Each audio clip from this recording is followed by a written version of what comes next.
Good morning, everybody. It's a pleasure to have you all here today. My name is Alex Lanferner. I'm one of the co-hosts of this seminar series, and Everything is Energy, along with Gary Kukamore and Professor Hurst. And I am very happy to be joined today by our speaker, Dr. Trevor Ngwane. And he's going to be talking to us about From Apartheid to Democracy, Energy Racism and Climate Injustice Continues in South Africa. And just to say a little bit about Trevor, who is a good comrade and has done incredible work in this space for a long time. So Dr. Trevor Ngwane is a scholar activist with a long history of activism in various civil society organizations, including trade unions, community organizations, and political formations. He obtained his PhD in sociology at the University of Johannesburg. He co-edited with Malehoko Choedi, The Fourth Industrial Revolution, a Sociological Critique. His book is Amakomiti, Grassroots Democracy in South African Shack Settlements, which is a great book worth a read. And he is a senior lecturer at the UJ Department of Sociology and the director of the UJ Center for Sociological Research and Practice. And he is an eco-socialist, as his bio says. Trevor, it's a real pleasure to have you with us. I'll hand over to you to kick us off.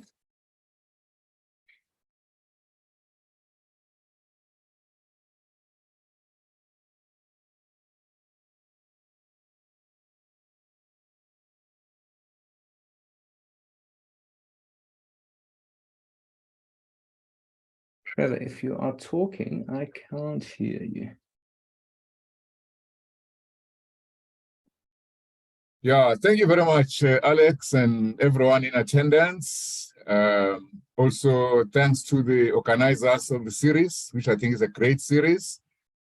And I've heard youth, because I'm glad to be at Nelson Mandela University. I've heard them say, you know, but Mandela, this, that. I also say the same thing. But I still think he was a great guy, so it's a real honor. It was a good idea, naming this university after him. Yeah, so I'm going to talk about energy racism and climate injustice. And my main argument is that there are continuities from apartheid to democracy in this regard. So we did some research with the Center for Sociological Research and Practice, where I'm the director. And just to say something about the CSRP, it's a research unit located inside the Department of Sociology at UJ. And three of our objectives is to do what we call non-extractive research, and research which produces socially useful knowledge. I imagine all researchers think that. Yeah, and then, I forget the third thing. So, okay, my slide is not moving. Okay, so let's redo it. Okay, I'll have to do it the hard way. I'll just have it project, without I'll just reduce, because it always gives me this problem. I hope it won't be too bad for you. Yeah, so we do non-extractive research, socially useful knowledge. As I said, I forget the third thing. And then in this presentation, I will look at the concept energy racism, how we came to arrive at it in the course of conducting our research. I see that one of the researchers actually, Comrade Lydia Moyo, is with us. So we're a team of researchers. And then in our discussions, we eventually said, this is energy racism. So I will basically talk about the transition from apartheid to democracy, and then explore briefly the concepts of energy poverty, energy insecurity, which everyone recognizes, and then also say something about environmental racism. All that in aid of saying why we eventually said it's energy racism we see happening in South Africa. And then, of course, I will comment on climate justice concerns. The third thing I forgot was research pursuing, hopefully, social justice, helping in the struggle for social justice. So, there's a song by Bob Marley called The Real Situation. Yeah. So it just starts off by saying, it's a bad situation. And then he asks, where did it all begin?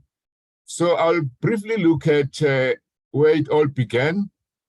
I won't go back, as far as, Darwin and human beings in caves. I'll just start in 1652. Yeah. So there is Jan van Riebeeck. And then since you guys are in the Nelson Mandela University, closer to you is the 1820 settlers moving from Cape Town inland to the Eastern Cape. There are the Afrikaners, not yet Afrikaners, trekking, up country to the north. The gold rush in Paul Kruger's land. Then that great fight between the English and the Afrikaners, the Boers, in which many Africans died. And then 1948, apartheid is formally established. But of course, from day one, Jan van Riebeeck was a racist or, had racial policies throughout. So my argument here is that the whole system, especially capitalism, colonialism, was hardwired with racism. And then what is important, of course, as we talk today at the Nelson Mandela University, is that there was the birth of the anti-apartheid movement, and we fought and defeated apartheid. And so was born Nelson Mandela University. But then in 2012, lo and behold, the government of the African National Congress sent police to shoot down mine workers on strike for a living wage. Basically, these mine workers, they were saying, hey, please, stop, end the black cheap labor system. So some people have theorized this as part of the minerals energy complex, whereby South Africa became an economic powerhouse in Africa through cheap energy and, mining. So this is quite important. And there you can see a picture of artist Andile, who says, did Black lives ever matter in South Africa? So if you go back to the days of Jan van Riebeeck throughout history, that's the question he's asking when we had this Marikana massacre. In any case, with everything going wrong, especially for the Black working class and the outcome of the revolution itself, when we look at book titles assessing what happened in South Africa, our liberation, we have already in 1994, Martin Maré calling his book Revolution Deferred, as if, the revolution wasn't completed. It was only postponed. Patrick Bond, our comrade, he talked about the early transition. Even Adam Habib, he came up with suspended revolution. And Dale McKinley, it's a corporatized liberation. One of the latest volumes is by the late Vishnu Padayachi and Van Niekerk, who's still alive, Shadow of Liberation, which tells the whole story from the title. So myself as a Marxist, I tend to look at things from the perspective of the working class, or I'm concerned about the working class and the poor. So my assessment is that there is a crisis of the working class after the defeat of apartheid. There is economic deprivation, demobilization, no real confidence in challenging the system, little hope among ordinary people, a diminished vision, and a very weak working class movement, perhaps as represented by the trade union movement, which is quite weak and half the time unable to defend workers from attacks. But why is this all happening? Basically, apartheid was the combination of racism and capitalism. So this matter came to the attention of the students and workers at the universities in 2015, 2016, with the Roads Must Fall movement, outsourcing must fall, fees must fall, where basically the young people were saying, hey, this Rainbow Nation, didn't really work for us. And in fact, this movement was very much a going back to Black consciousness. Indeed, in 2022, also in other parts of the world, the USA, there was this resuscitated Black consciousness when suddenly people realized that, hey, the American police, they just kill Black people, African Americans, sometimes for no real reason. So the link between Black Lives Matter and the anti-apartheid movement in the context of my talk is that these are two great movements in history. Of course, in the USA, it was the civil rights movement, but certainly of late, the struggle, the complaint against the murder of George Floyd, led to mass protests almost everywhere in the US and many parts of the world. So that's the link. And then indeed in the USA and in South Africa, partly because of George Floyd in South Africa, but partly because of Roads Must Fall, the revert back to Black consciousness. People started to look at, characterizing capitalism as racial capitalism. In the USA, a guy called Cedric J. Robinson had written a book, I can't remember, maybe in 1980, 83, called Black Marxism, where he talked about the American system as racial capitalism. In South Africa, in the late 70s, Martin Legasik, Dave Hampson, and then Neville Alexander, certainly, they wrote about South Africa as racial capitalism. Of course, the ANC and the South African Communist Party, they kind of agreed with that, but they more talked about it as colonialism of a special type, which allowed them to have a two-stage theory of revolution. Instead of fighting for socialism immediately, we must fight for democracy under capitalism, and then after that, you can move to socialism. But now, with all that we know, struggles against climate change, struggles, feminist struggles, instead of just calling it racial capitalism, we added a few adjectives. It is heteropatriarchal, ecocidal racial capitalism. So that's what it is. And then if we look at what is happening in South Africa, especially with a slant on racial capitalism, we see that now, instead of just white monopoly capital, we've got the aspirant Black bourgeoisie, and of course, their representatives in parliament, such as Gwede Mantashe, all defending and promoting the continuation, basically, of the minerals energy complex.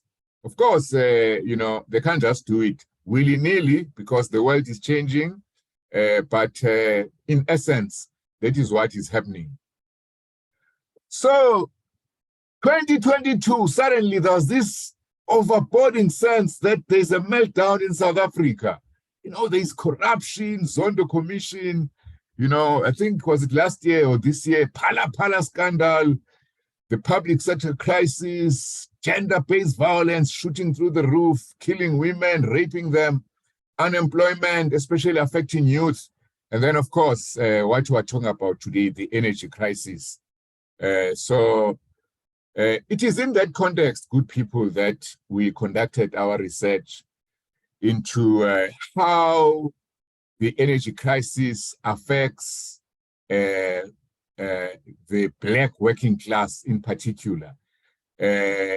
Although, we started off by thinking of the working class in general, but the more we conducted research and people talk about, it's because we are Black, it's because we are poor, we too were kind of pulled to this racialized understanding of what is going on. It is racial capitalism. And we felt that as a conclusion to our research, the Black working class is bearing the burden of the energy crisis in South Africa. So our methodology, we went to Soweto. We also sent some students to Orange Farm, I think Ngwane and Eguruleni, the East Rand, but we didn't include the findings from Orange Farm and the other areas. We just focused on Soweto because we had done, I think, about 60 interviews there. And then we found that, indeed, there was something called load shedding, which we all know, but there was something also called load reduction, which is a formal program by Eskom, which is used to balance the system, the grid, when there is pressure. But we found that this load reduction actually only happens in Black working class areas.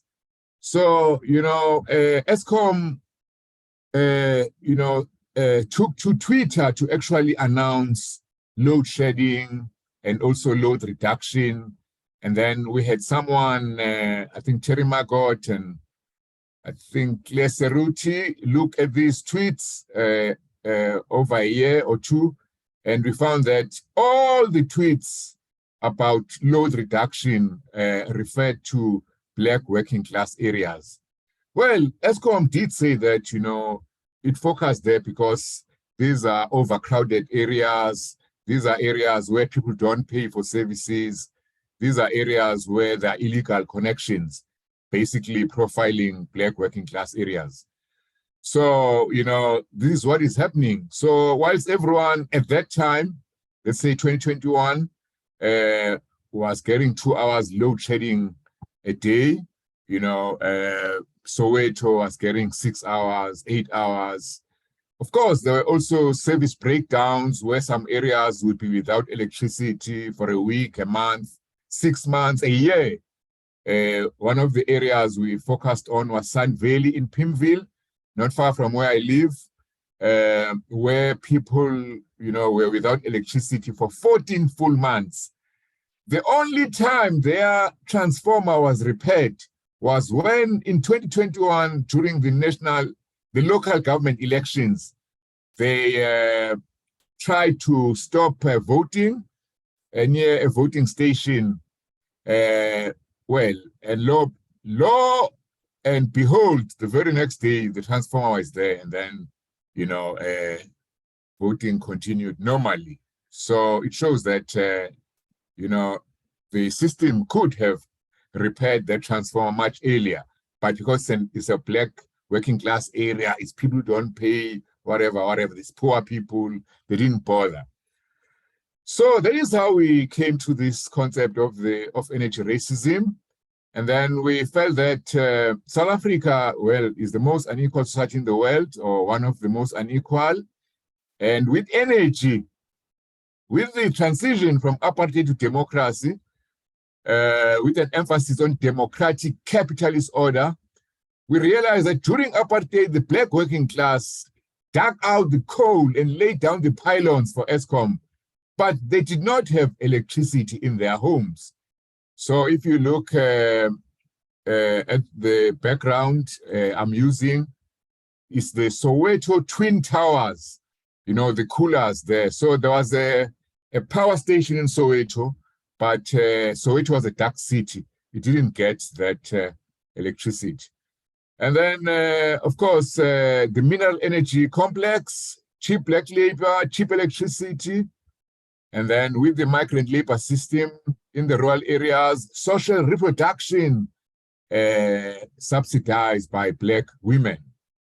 So what is bad is that with democracy, Black people in general, the Black working class in particular, They said, yeah, at last we're going to have, safe energy from the point of view of use, household use, only to find that with neoliberalism, people were being cut off. You can't afford to pay. In Soweto, we started this movement to reconnect ourselves. So it was a real mess. But basically, freedom did not bring energy security, for the majority of the Black working class because of neoliberal problems and recently of load shedding and load reduction. So that's why we talk of continuities of oppression and exploitation. You all know about the culture of non-payment, which basically is a code word for blaming the Black working class for the energy crisis. But when load shedding really hit, this argument, the power of this argument fell away. But for many years, even a decade, that was the government, the ANC government and Eskom's fig leaf. The Soweto bill, these people have a culture of non-payment. That is why we can't keep up with demand. That's why Eskom is actually in debt. So that's the cover of our report, which was kindly funded by UJ and by the Foundation of Human Rights. So we have the honor of having someone called the father of environmental, not racism, but of environmental studies in the US, Robert Ballard. So, he wrote a lot on what he called environmental racism, which he defined as any policy, practice, etc., which differentially affects or disadvantages intended or unintended individuals, groups, or communities based on race. He focused on dumping, where he found that many African-American ghettos, I don't know what they call them, their suburbs, were built next to dumping sites in the US, in Texas, Houston. So he said environmental racism is a form of inequality where people of color face a higher burden of exposure to environmental hazards, such as pollution. So this is what influenced our choice of the term energy racism. Of course, other writers before us, for example, Greg Reiters already in the 80s, late 80s, were talking about environmental racism in South Africa, talking about how apartheid geography located, the working class, Black working class, in areas or expose them to those environmental hazards Ballard is talking about. So to differentiate environmental racism from energy racism, it's energy poverty, it's energy insecurity, but it seems to target, in this instance, Black people, Black working class. Remember, we now have a aspirant Black bourgeoisie. So the Black working class bears the brunt of the electricity crisis after apartheid. There are systematic disadvantages to those who are already disadvantaged. Inherited disadvantages are just being perpetuated. Also, these Black areas, villages, shack settlements, they are rooted in racial capitalism. And load reduction itself is a discriminatory form of national energy saving. So there we are. And then when it comes to the broader issue of climate change, which is closely related to the environment, of course, Patrick Bond wrote that the extreme weather event in Durban last year, which happened, by the way, the same year as COP27, he said, of the 443 people who died, all of them were Black. I take his word for him. I believe him. But, maybe one or two were not Black. But it's not that the gods or, climate or the weather dislikes Black people, but it's because of environmental location, living in shacks, living in areas which are below the flood line. Maybe, when you get sick, you don't get to hospital quick enough. So, those environmental hazards actually are borne by the Black working class, which is in line with our argument. So to wind up then, given all that, we started looking at solutions. We did ask people, what should be done. There's a whole lot of solutions, kick Eskom out, Eskom has failed, things like that. But basically, they did not want their areas like Soweto, to bear the brunt of load shedding. Indeed, I think our report, but also load shedding generally, when we started reaching stage 5, 6, people were saying, at least now, they were happy now. Well, kind of happy. At least now we know when we're going to be load shedded, whereas before, it was quite arbitrary anytime. So people know that from 8 until 10 p.m. will be load shedded. So there seemed to be a bit of order. But I've noticed recently that Soweto gets a lot of load shedding. Yeah, I don't believe that other areas. So it's something which needs further investigation. Basically, Eskom is sneaky. It was using load reduction as a way of reducing demand on the grid. But under Director, who has a history of being personally racist or passing racist remarks, they felt that they could get away with it in Black working class areas. So now, of course, no one wants racial capitalism, but given the environmental challenges, also the threat of carbon taxes imposed by the West, carbon border, whatever, arrangements, tariffs. So everyone says, yeah, we have to move to renewable energy. But for them, is to continue with the capitalist system, so green capitalism. And then myself personally, I oppose that with eco-socialism. So we have to move away from wealth being concentrated in a few hands, in the 1%. The working class must take over. These factories and mines and farms must benefit everyone. We must push profit to the back and people, human need to the front. So that's socialism. But you don't want, Stalin socialism, the socialism of big industries, factories, Chernobyl disaster. We want an ecocentric socialism, an environmentally sensitive, a carbon light, even carbon neutral production system, production and consumption system socialism.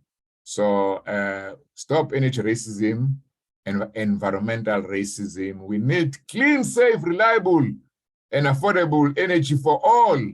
We must stop burning fossil fuels. I think Gary, in his presentation a few weeks ago, made it clear that South Africa, contributes a lot to to carbon emissions in the world. We have to reduce the big carbon footprint of the rich. I emphasize the rich because both in their production systems, which benefit themselves in terms of profit, also in their lifestyles, flying around wherever, they have the biggest carbon footprint. We have to put people before profits. We have to change the system, not the climate. So thank you very much. Thank you much, Trevor. That was a very enlightening presentation and some really interesting research that your team has done on energy racism and energy poverty and the connections to environmental injustices too.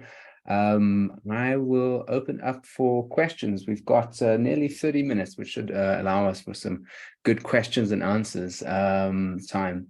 I see that Professor Cherry is already on stacks. So Janet, do you want to go for it? Yeah, thanks. And you can even see me. Hi, Comrade Trevor. You'll see me in my office, in my shack. There's protests on our campus this morning, so I'm not sitting on the campus. But let me just say, you know, I'm going to ask you about the more prosaic aspect of your research, which is about the issue of municipalities and payment for electricity. And I was looking at this report that Parry did 2 years ago, which was about the free basic electricity allocation. It is a policy of our government that people have a right to a certain amount of free basic electricity. Now, it can be argued about, is it enough, and people need more, and they need to supplement their free basic electricity with buying pay as you go, and so on and so forth. But I wanted to just ask you, in the light of this, as you say, like municipalities always use this as an excuse, like they need the revenue from on sale of electricity from Eskom, and townships aren't paying for electricity. They're not paying, they're illegally connecting, etc., etc. It seems to me this is a completely, it's a complete contravention of the existing policy. And it really puzzles me, like, how do municipalities get away with this? I mean, the Parry report is saying municipalities are using that money for other things. They get, the free basic services get an allocation from National Treasury. It's the equitable share. It's not from municipality revenue. So it's not like the municipalities are expected to get revenue from the wealthy or business who do pay for electricity and then share it. They actually get subsidized by national government to provide a free basic quantity of electricity. So I just wanted you to reflect on that. I mean, I completely support that demand for clean and safe and reliable energy for all, etc. But in a very specific municipal context, like Soweto, like a township, what do we argue for?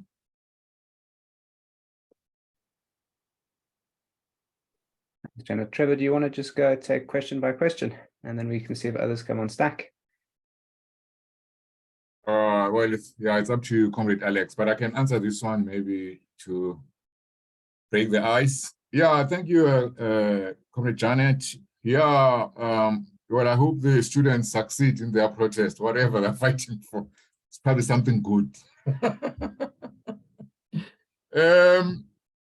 Yeah, okay, yeah, so that's a concern, actually, this free basic electricity or a free basic component of services. Yeah, well, when the Soweto Electricity Crisis Committee was strong, it's not so strong now, although we are really trying to revive it, including trying to re-establish its offices. It's an ongoing struggle. Our demand was free basic services for all, okay? And then remember, this happened actually under Comrade Ronnie Castries before he joined our side. He was Minister of Water, and it was because of the cholera outbreak, okay? So the World Bank, no, we must never give them free things, no free water, no free electricity, but, cholera, people were dying. Yeah, and then also free basic electricity. And part of it from the history of eThekwini Municipality Durban was because chasing small bills proved to be not to be cost effective. Yeah, so they felt, anything less than 6,000 liters, we can't chase. So give that water to them for free, okay? Although, of course, later, because they are neoliberals, they were now using the free water component as a strong argument to enforce, payment regime. So we're providing you with 6,000 free water Therefore, if you do anything more than that, you must pay. And then they're cutting off people, etc. But in any case, that's the context of the free basic water and electricity, the FBS. And it's true that even the Treasury recently complained because the Treasury, I don't know, I read actually yesterday in the business day that it's now public that the Treasury is coming up with a deal for municipalities who owe Eskom. So they are now addressing what is called the municipal debt to Eskom. Before that, the code name, as I said, was the Soweto debt. But increasingly, it's clear that, it's the municipalities. And then also Treasury realized that, and it stated, it's very wrong for municipalities not to use the equitable share to subsidize the poor. You guys are messing up. But the Treasury also acknowledges that these municipalities are in financial, let's say, dire straits. Yeah, so because most of them are balancing their books, getting their revenue from selling electricity. Can you see? So if they're not allowed to make a profit from that, if they take all the money to pay the Eskom debt, they are simply not viable, okay? Although we know that Johannesburg, some of these big metros, probably Nelson Mandela, they are guilty of diverting money meant to provide free basic services to the poor to pay their CEOs or whatever they do with the money. Yeah, and then lastly, the idea of demanding free basic services was based on a tariff structure called block tariffs, exactly as Comrade Ronnie Casriels had envisaged. There's it's a lifeline tariff. There's a certain amount of electricity, water, which people must get for free. Can you see? Yeah, and then they can start paying, if they do more than that. So basically, the problem is that this free amount is usually set very low. I think with electricity, it's 50 kilowatt hour per month. So it's too little. So you need maybe at least, 300 kilowatt hour per household, 500 kilowatt hour per household to make sure that poor people, actually get enough electricity, enough water to survive. But thanks for that question. Thanks, Trevor. It reminds me of the Malcolm X quote, if you're not careful, the media will have you hating the oppressed and loving the oppressors, where it seems with the coal companies and the corruption is hundreds of billions and the municipal debt is so small, and yet we're blaming the poor for this problem. I see next up on stack is Sunny, and then there's also a question by Gary. Over to you, Sunny. Hi, comrades. Thank you for this presentation and for the invitation. Nice to see all of you again. Nice to see you, Trevor. Trevor, my question to you is, you basically partly answered it in your previous comment, but what do you think the effect of this latest effort by the Treasury to talk about the cancellation of these debts? What do you think that will be? What effect will that have, particularly on Soweto? But in that same press release, in that same article in the Business Day, it also indicated that the president has now empowered, again, a commission or an expert or someone to look into the provision of free basic education, free basic electricity, and should that be increased? And what input will we, as civil society, and particularly people from Soweto and affected communities, have to affect what that amount should be? Because everybody talks about it, but for the balance of the listeners to give on the call, to give you some perspective about how much 50 kilowatt hours is per month, it's about what an average middle-class South African household uses in a day. So you want people to survive for an entire month on an amount of electricity that most middle-class South Africans do in a day. I speak with some authority on this matter because obviously I'm in this industry, and that's the kind of numbers I see from people. So when we talk about what is usable, we must obviously encourage people to use less electricity. So I'll use myself as an example. I use less than 500 kilowatt hours in a month. So I'm probably on about 450. So if I can survive on 450 as a middle class person, that maybe the number for somebody in Soweto or certainly a lower economic spectrum is probably 250 to 300 kilowatt hours. I think you could live on that amount. So what input are we going to have to get to that number? I'm also surprised that the president is talking about getting a report out or getting some experts to look at it. I mean, as he asked the people on the ground. And if there's a way that we can have input on that discussion as activists, we must encourage it. But to go back to my question, what will this write-off of this amount that's due? I think they're talking about 60 billion. What effect will it have on the poor, poor communities, and specifically how will it eradicate, or will it play a part in eradicating this energy apartheid and energy poverty that we experience in the country? Thank you guys for listening to me. Thanks, Sani. Maybe we take Gary's question and then you can do them both at once. Comrade Trevor. Gary, do you want to come in? Yeah, sure. Trevor, thanks very much for that.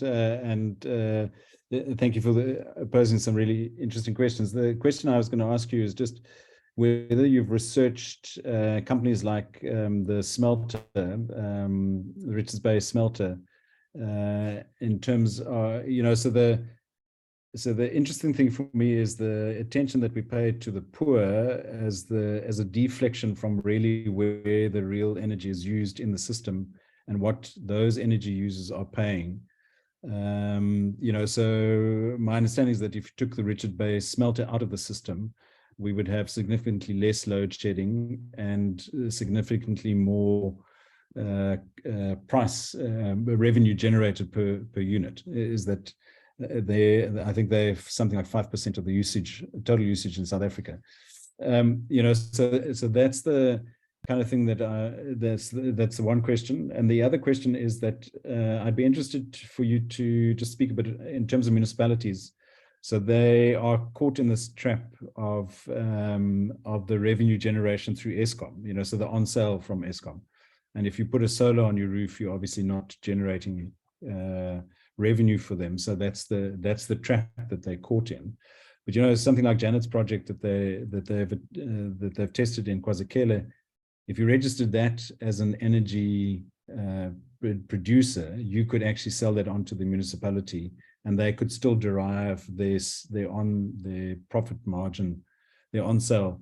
And there's a legitimate reason for that profit, is because they actually have to maintain a grid that delivers that thing, but diversion of money, ring fencing around certain things, those are all key elements. But I'd be interested in terms of just understanding what model you see replacing the current one going forward. Yeah, thanks. Thanks, Gary. Thanks, Sani. Trevor, over to you. Yeah. Thank you, Comrade Sani.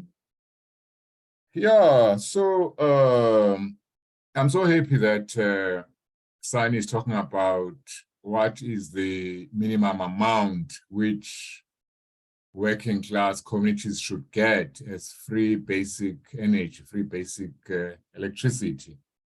And I remember about 10 years ago, people like, I think Patrick Bond, Greg Reiters, and then David McDonald, even some of the South African Municipal Workers Union, they were saying things like, I don't know, 1 kilowatt hour per person per day. So kind of moving out of the household, because, some households are quite big, yeah, or these backyard shacks and things like that. And then one day, Patrick was talking about 200 kilowatt hour. But all these, at least with some maybe, because it's a union, so they were in a meeting and some NEC or whatever, Yeah, but mostly it's experts figuring out. Yeah, so I really agree with Sani that what is needed is a participatory process by which the people themselves can find out what their needs are, declare them to the state, and tell the state this is what we need. Yeah. So the problem with bourgeois democracy, good people, it's so limited. You know what I mean? Yeah, you can vote whoever in power, but then, in a way, you are giving away your power, because then they start making all the decisions.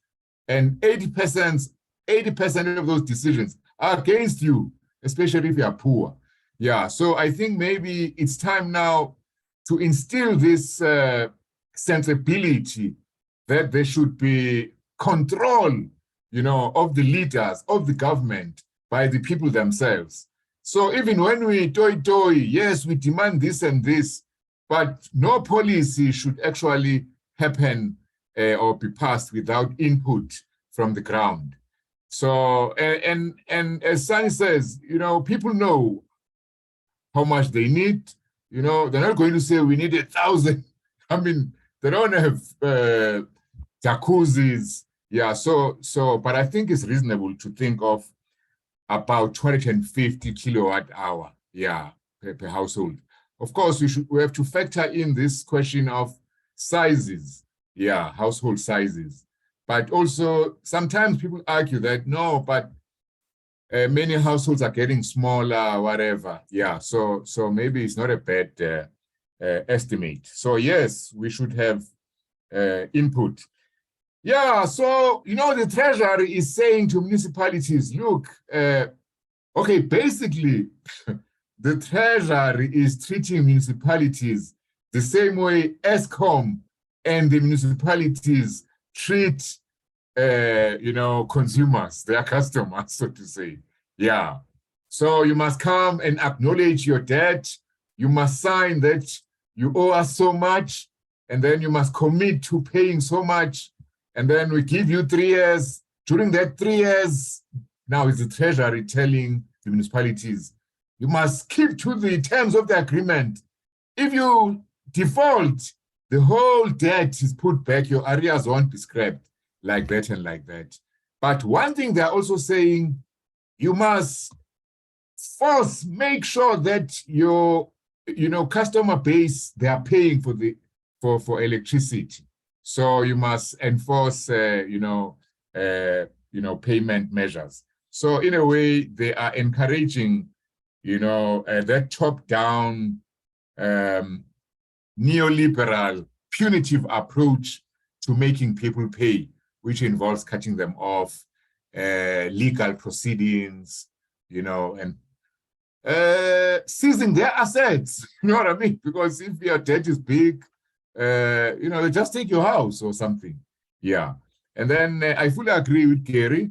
So I would really say those who haven't seen his presentation, which I saw on YouTube, the same channel we are in, where he explains, these figures like that smelter consuming 5% of the electricity. So there's something called the intensive energy users.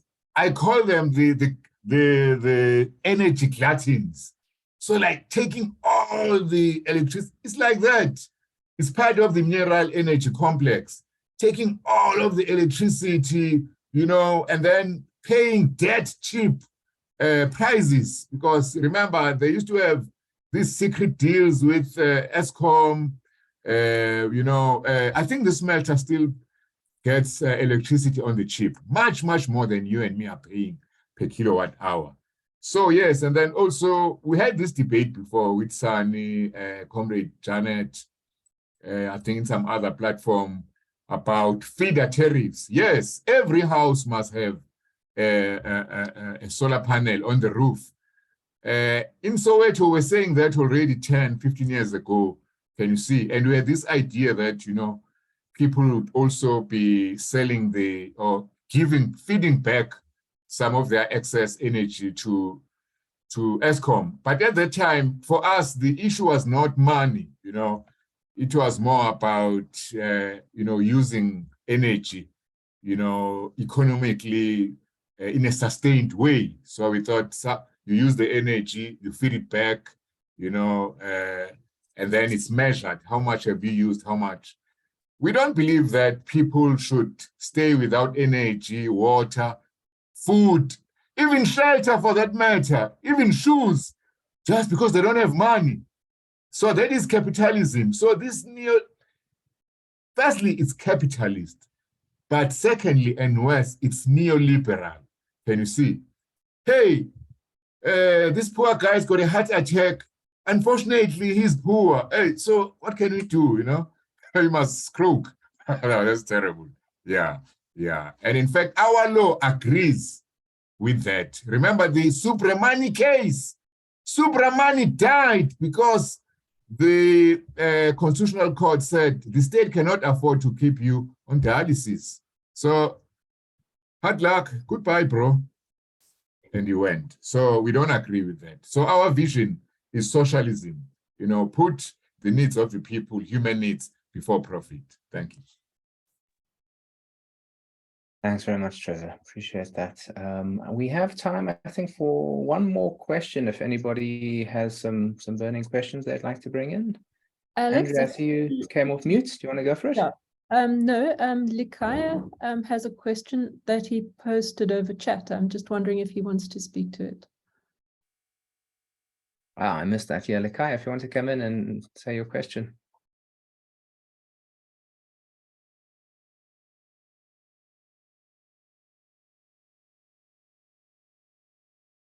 I'm not sure if Likaya can hear, otherwise we can read it out.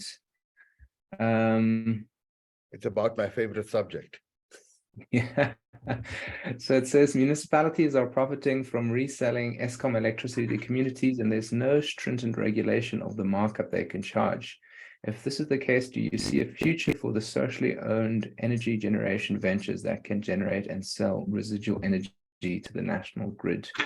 Trevor, do you want to answer that? Yeah. So exactly. So that's why I was emphasizing this thing of a neoliberal outlook. So good people, unfortunately, with the collapse of the Soviet Union, Stalinist as it was, but it led to capitalist triumphalism. It took us to Hayek. There is no alternative to capitalism. Yeah. And then a neoliberal capitalism. So everything we think about, is numbers, actually is arithmetic. Even with water, even with democracy, it's not a question of how much water does someone need. It's, okay, let's work out how many liters can you see? Yeah, but we're not fighting for arithmetic. We see, Marx said, quantitative changes must build up and lead to qualitative change. Can you see? So this is not about continuing with the same system of exploitation and just getting a little bit more relief, something better for the working class. It's changing the logic of the system. Yeah. But it's true that municipalities, they do a huge markup. Actually, I think someone said with water or electricity, with electricity, in the past 25 years, the increase has been more than 1,000%. Yeah. 500%. Yeah. Can you see? Yeah, so these people just increase willy-nilly tariffs every year. NERSA agreeing. Of course, NERSA, you want 30, okay, we'll give you 15. You want 20, we'll give you 10.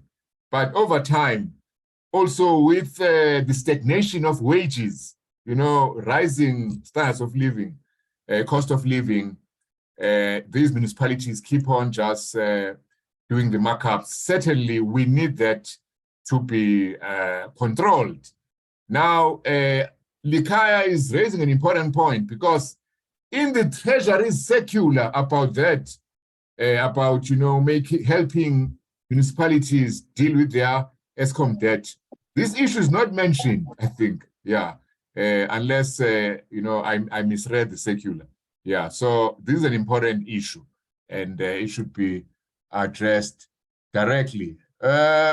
Socially owned, yes, NUMSA and them, the unions, call for socially renewable energy, not into the pockets of the bourgeoisie.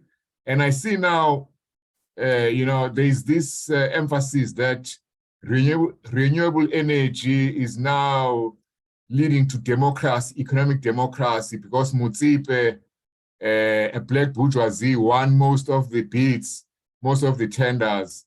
Yeah, but Mutsipe is not the working class. He's working for himself.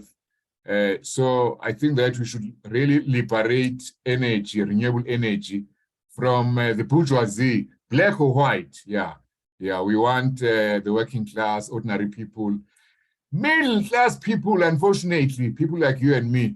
Yeah, we tend to vacillate. So when Mutsipe is winning, we go with him. But during apartheid struggle, when the workers was moving forward, everyone of the middle classes, Ramaphosa, all of them, they joined the working class. So if the working class movement can be revitalized, if unions such as NUMSA, if political parties such as EFF stop their vacillation, their co-option into baseload and Gwedemantashe, pro-fossil fuel, pro-nuclear energy politics, and come back, to the green position, red position, calling for a carbon neutral future, just energy transition, etc. I think, we can solve this problem of energy in South Africa. So thank you very much. Thank you very much, Trevor. And I think with that arousing note, we have hit the time for the seminar today. And I think, Trevor, you did well to also answer some of the questions in the chat as you went. So thank you for a really powerful and important input. It's really appreciated. Andrea, as chair, I don't know if I can hand over to you to wrap things up. Is there anything else you need to say? A quick announcement, and that is this conversation will definitely continue, because next week we have Mareka Mokwatlo, community-owned renewable energy as a driver of development. So this very conversation that we're having now will be continuing next week, and I'm imagining for weeks to come. We'll also have Janet Cherry at some point, quite soon, in June, I think, talking about this. So yes, please join us next week for a continuation of this conversation. And Trevor, thank you very much for kicking it off. There was so much. It's we're never ever finished. Okay, thank you, and all have a great weekend. Do you want to say a final word, Alex? No, all good on my end. Thank you so much, Trevor, and everyone. All right, thanks, man. Okay, hopefully see you all next week. Cheers.